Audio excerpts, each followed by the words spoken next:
السلام عليكم. تعرف اول ما تجي للغربه الصحبه تاثر فيك برشا بالحق.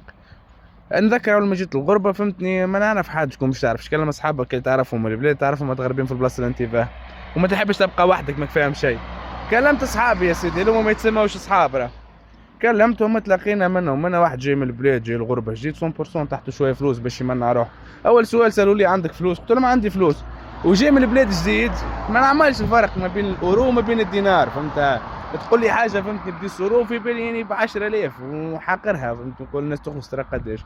خرجنا اول سؤال سالوا لي، قالت خلص علينا السهريه، خيكم ما نعرفش فهمت، وجاي من البلاد وفي بالي نحب نكون جونتي معاهم وكل شيء. هيا برا خويا نخلص الشهرية، خلصنا السهرية. ومن بعد سيدي فهمتني تكلفت لي منه غدوة نعملوا سكرة، سيدي كيف مجدي خلص السكرة، وهيك ماشي العملية. حتى لين السوار دوفات، كسوار دوفات في بالي بهم اصحابي، يعني هز التليفون كلمتهم قلت له بجارب يا يرحم امتك وبايك ماك تخدم، شوف لي خدمة معاك، عندك انتربريز انت وجوك مريقل واحد وبوريق. قال لي منيك الغدوة 8 تاع الصباح نكلمك. اني كل نهار فاز فهمتي 8 تاع الصباح، عندها تو 7 سنين عملية 8 سنين، واني كل نهار فاز 8 تاع الصباح نستنى حتى اللي يكلمني يا صاحبي. ان شاء الله يكلمني وكا.